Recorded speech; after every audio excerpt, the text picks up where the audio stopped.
नमस्कार, स्वागत है आपका मेरे YouTube चैनल ITI 360 डिग्रीज में। आज इस वीडियो के माध्यम से हम डिस्कस करेंगे CTI के मॉडल पेपर नंबर 10 के बारे में, जो कि फिटर, टर्नर और मशीनिस्ट के छात्रों के लिए CTI प्रवेश परीक्षा की दृष्टि से बहुत ही महत्वपूर्ण है। मेरे प्रिय छात्रों, इससे पहले मैंने 9 model paper fitter, Turner, machinist के छात्रों के लिए CTI प्रवेश परीक्षा के लिए ऑलरेडी बना चुका हूँ मैं। यदि आपने ना देखे हो तो उसके लिंक मैंने डिस्क्रिप्शन बॉक्स में दे दिए हैं, वहाँ से जाके आप बहुत ही आसानी से उनको देख सकते हैं। तो मेरे साथ इस वीडियो के अंत तक बने रहिए। चलिए स्टार्ट करते हैं।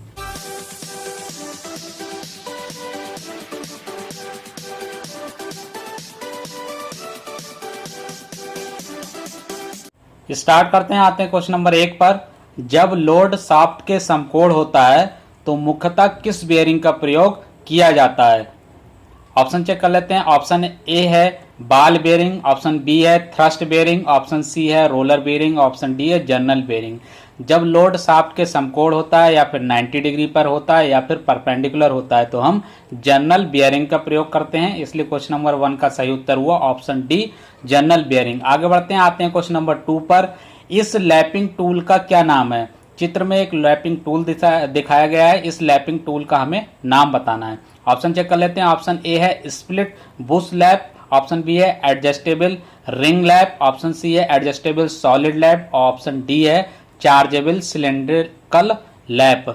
तो जो चित्र में एक लैप दिखाया गया है ये स्प्लिट बुश लैप है। इसलिए क्वेश्चन नंबर 1 का सही उत्तर हुआ option A, split bush lap. आगे बढ़ते हैं। आते हैं क्वेश्चन नंबर 3 पर। इस स्क्रू का क्या नाम है? जो चित्र एक दिखाया गया है इसमें एक स्क्रू दिखाया गया है। स्क्रू को हमको पहचानना है और इसका नाम बताना है।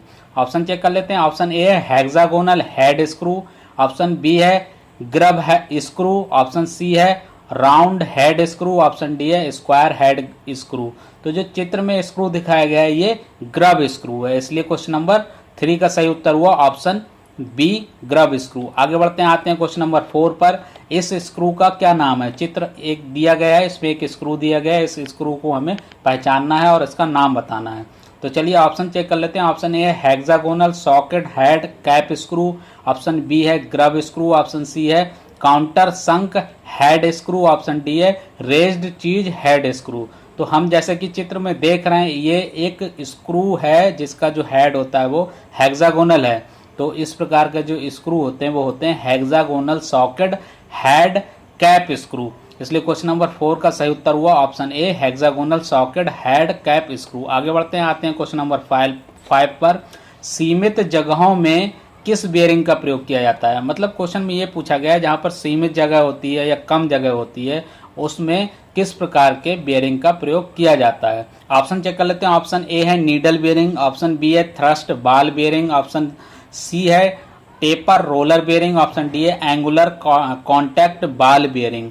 तो सीमित जगहों में जो बेयरिंग का प्रयोग किया जाता है वो नीडल बेयरिंग का प्रयोग किया जाता है, क्योंकि इन बेयरिंग का जो व्यास होता है जो वो बहुत कम होता है। इसलिए नीडल बेयरिंग का प्रयोग सीमित जगहों में किया जाता है। आगे बढ़ते हैं। आते हैं क्वेश्चन नंबर 6 पर। इस नट का क्या नाम है? चित्र में एक नट दिखाया गया है, उस नट को हमें पहचानना है और उसका नाम बताना है। ऑप्शन ए है कैस्टल नट, ऑप्शन बी है हेक्सागोनल वेल्ड नट, और ऑप्शन सी है hexagonal nut with collar, option D है सेल्फ लॉकिंग नट। तो जो चित्र है उसमें जो एक नट दिखाया गया है ये जो नट है वो है हेक्सागोनल वेल्ड नट। इसलिए क्वेश्चन नंबर 6 का सही आंसर हुआ ऑप्शन बी, हेक्सागोनल वेल्ड नट। आगे बढ़ते हैं। आते हैं क्वेश्चन नंबर 7 पर। इस रिंच का क्या नाम है? चित्र में एक रिंच दिखाया गया है, इस रिंच को पहचानना है और इसका हमें नाम बताना है। ऑप्शन चेक कर लेते हैं। ऑप्शन ए है फेस रिंच, ऑप्शन बी है हुक रिंच, ऑप्शन सी है फेस पिन रिंच और ऑप्शन डी है पिन रिंच। तो जो चित्र में एक रिंच दिखाया गया है ये हुक रिंच है। इसलिए क्वेश्चन नंबर 7 का जो आंसर हुआ वो हुआ ऑप्शन बी, हुक रिंच। आगे बढ़ते हैं। आते हैं क्वेश्चन नंबर 8 पर। चित्र में चिन्हित एक्स भाग का क्या नाम है? तो जैसा कि हम चित्र में देख रहे हैं यह एक साइन बार का चित्र है और इसमें 2 रोलर हैं, उनके सेंटर के बीच की जो दूरी है उस एक्स के रूप में प्रदर्शित की गई है। उसको हमें बताना है ये एक्स को क्या कहते हैं। ऑप्शन चेक कर लेते हैं। ऑप्शन ए है लेंथ, ऑप्शन बी है डेप्थ सरफेस, ऑप्शन सी है काउंटर रोलर्स, ऑप्शन डी है विड्थ। तो दो जो साइन वायर होता है उसके दो रोलर के सेंटर के मध्य की दूरी को x के रूप में दर्शाया गया और इसे हम साइन वायर की लेंथ बोलते हैं। इसलिए क्वेश्चन नंबर 8 का सही उत्तर हुआ ऑप्शन ए लेंथ। आगे बढ़ते हैं, आते हैं क्वेश्चन नंबर 9 पर। इस गेज का क्या नाम है? चित्र में एक गेज दिखाया गया है, इस गेज को हमें पहचानना है और इसका हमें नाम बताना है। तो ऑप्शन चेक कर लेते हैं। ऑप्शन ए है screw pitch gauge, option B है एंगुलर गेज, ऑप्शन सी है स्लिप गेज, ऑप्शन डी है सेंटर गेज। तो जैसा कि हम चित्र में देख रहे हैं यह एक सेंटर गेज है, इसलिए क्वेश्चन नंबर 9 का सही उत्तर हुआ ऑप्शन डी सेंटर गेज। आगे बढ़ते हैं, आते हैं क्वेश्चन नंबर 10 पर। इस गेज का नाम क्या है? तो चित्र में एक गेज दिखाया गया है, इस गेज को हमें पहचानना है और इसका हमें नाम बताना है। तो ऑप्शन चेक कर लेते हैं। ऑप्शन ए है सेंटर गेज, ऑप्शन बी है screw pitch gauge, option C है रेडियस गेज और ऑप्शन डी है स्नैप गेज। तो जैसा कि हम चित्र में देख रहे हैं यह एक गेज है और इसकी काफ़ी लिप्स दी हुई हैं और प्रत्येक लिप्स पे हमें थ्रेड के निशान दिए गए हैं और अंकित है चिन्ह कि 3.5 है या 4 है या 4.5 है। तो इस प्रकार का जो ये गेज है वो स्क्रू पिच गेज होता है, इसके द्वारा हम किसी भी थ्रेड की पिच ज्ञात करते हैं, पिच निकालते हैं। तो इसलिए क्वेश्चन नंबर 10 का सही उत्तर हुआ option B screw pitch gauge. आगे बढ़ते हैं, आते हैं क्वेश्चन नंबर 11 पर। इस गेज का नाम क्या है? मतलब चित्र में एक गेज दिया गया है, इस गेज को पहचानना हमें और इसका नाम बताना है। तो ऑप्शन चेक कर लेते हैं। ऑप्शन ए है double ended plug gauge, option B है progressive plug gauge, option C है taper plug gauge, option D है टेपर रिंग गेज। तो जैसा कि हम चित्र में देख रहे हैं यह एक प्लग गेज है और इसके दोनों एंड हैं वो जिस पे प्लग गेज बना हुआ है, इसलिए ये डबल एंडेड प्लग गेज है। इसलिए क्वेश्चन नंबर 11 का सही उत्तर हुआ option A double ended plug gauge. आगे बढ़ते हैं, आते हैं क्वेश्चन नंबर 12 पर। इस गेज का नाम क्या है? चित्र एक दिया गया है, इस गेज को हमें पहचानना है और इसका हमें नाम बताना है।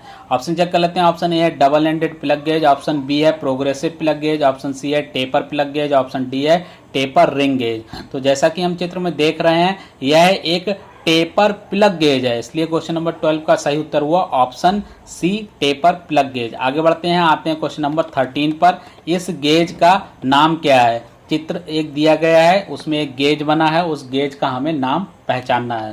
तो ऑप्शन चेक कर लेते हैं। ऑप्शन ए है thread ring gauge, option B है thread plug gauge, option C है thread pitch gauge, option D है टेपर प्लग गेज। तो जैसा कि हम चित्र में देख रहे हैं ये एक प्लग गेज है पर इसके जो दोनों एंड हैं उन पर थ्रेड कटे हुए हैं, इसलिए इस गेज का नाम है thread plug gauge. Question number 13 का सही आंसर हुआ option B thread plug gauge. आगे बढ़ते हैं, आते हैं क्वेश्चन नंबर 14 पर।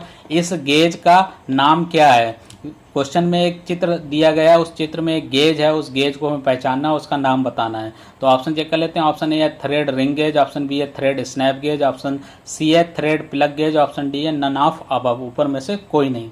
तो जैसा कि चित्र हम देख रहे हैं इसमें जो एक गेज बना हुआ है इस गेज का नाम है थ्रेड स्नैप गेज, इसलिए क्वेश्चन नंबर 14 का सही उत्तर हुआ option B thread snap gauge. आगे बढ़ते हैं, आते हैं क्वेश्चन नंबर 15 पर। इस गेज का नाम क्या है? तो जैसा कि हम चित्र में देख रहे हैं यह एक गेज बना हुआ है और इस गेज को जैसे नीचे वाले चित्र में देख रहे हैं उसमें एक लेथ मशीन का चेक है, उसमें कोई पार्ट एक होल्ड किया हुआ है और उस पार्ट में हम कुछ उस गेज द्वारा चेक कर रहे हैं। तो हमें इस गेज का नाम बताना है, ये गेज पहचानना है कौन सा गेज है। ऑप्शन चेक कर लेते हैं। ऑप्शन ए है thread ring gauge, option B है thread plug gauge, option C है screw pitch gauge, option D है थ्रेड कैलिपर गेज।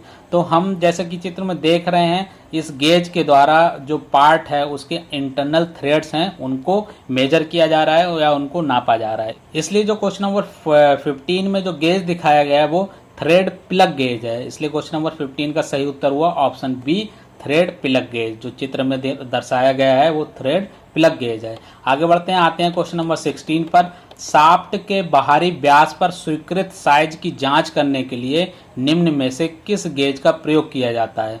मतलब क्वेश्चन में ये पूछा गया है जो शाफ्ट है उसका बाहरी व्यास मतलब एक्सटर्नल डायमीटर, उसको उसका स्वीकृत साइज एक्सेप्टेबल साइज को जांच करने के लिए चारों में से जो ABCD ऑप्शन दिए गए हैं इनमें से कौन से गेज का हम प्रयोग करेंगे।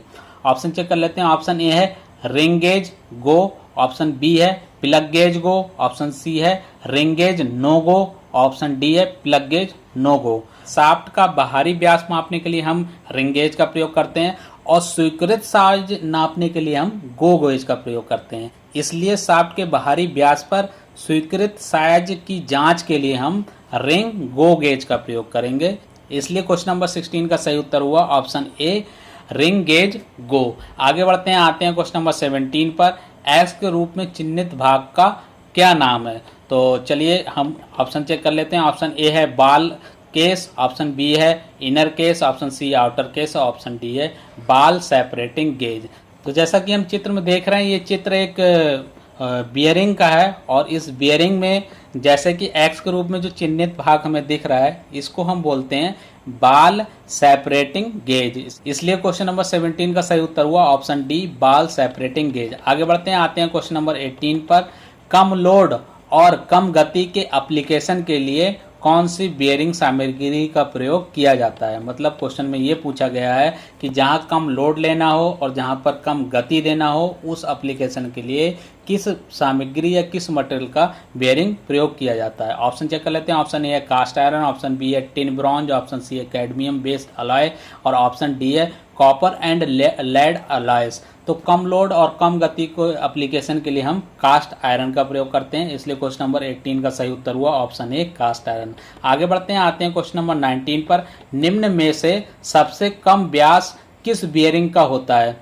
क्वेश्चन में ये पूछा गया है कि जो चारों ऑप्शन दिए हैं, इनमें से किस बियरिंग का व्यास जो होता है वो सबसे कम होता है? ऑप्शन चेक कर लेते हैं। ऑप्शन ए है थ्रस्ट बियरिंग, ऑप्शन बी है नीडल बियरिंग, ऑप्शन सी है जनरल बियरिंग, ऑप्शन डी है सेल्फ अलाइनमेंट बियरिंग। तो जैसा कि मैं ऊपर भी बता चुका था क्वेश्चन में कि जो नीडल बेयरिंग होता है उसका जो व्यास होता है वो बहुत कम होता है, इसलिए क्वेश्चन नंबर 19 का जो सही उत्तर हुआ वो नीडल बेयरिंग होगा। नीडल बेयरिंग का व्यास बहुत कम होता है। आगे बढ़ते हैं, आते हैं क्वेश्चन नंबर 20 पर। बाल बेयरिंग में क्यों गहरे ग्रूव वाले रेसेस प्रदान किए जाते हैं? ऑप्शन चेक कर लेते हैं। ऑप्शन ए है झटका सहन करने के लिए, ऑप्शन बी है एक्सियल थ्रस्ट को सहन करने के लिए, ऑप्शन सी है लोड को सहन करने के लिए, ऑप्शन डी है जनरल लोड उठाने के लिए। तो जो बाल बियरिंग होता है उसमें गहरे ग्रूव के रेसेस इसलिए प्रदान किए जाते हैं तो वो ताकि वो अक्षीय थ्रस्ट को सहन कर ले, इसलिए क्वेश्चन नंबर 20 का सही उत्तर हुआ ऑप्शन बी अक्षीय थ्रस्ट को सहन करने के लिए। आगे बढ़ते हैं, आते हैं क्वेश्चन नंबर 21 पर।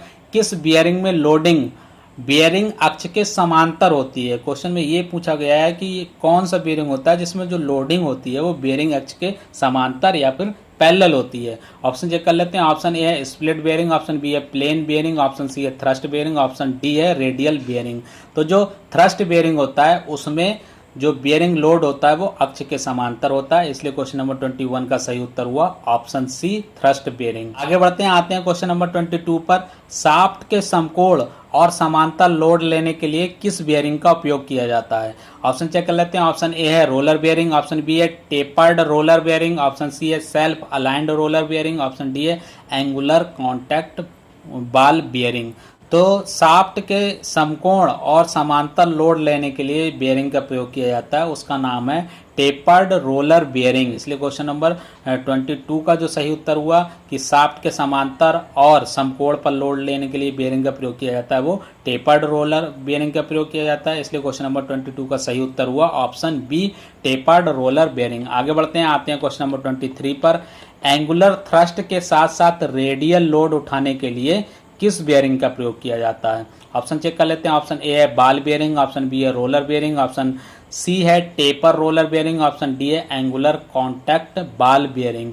तो जो एंगुलर थ्रस्ट के साथ साथ रेडियल थ्रस्ट को उठाने के लिए बियरिंग का प्रयोग किया जाता है वो होता है एंगुलर कॉन्टैक्ट बाल बियरिंग, इसलिए क्वेश्चन नंबर 23 का सही उत्तर हुआ option D angular contact ball bearing. आगे बढ़ते हैं, आते हैं क्वेश्चन नंबर 24 पर। Which type of bearing material is self lubricated?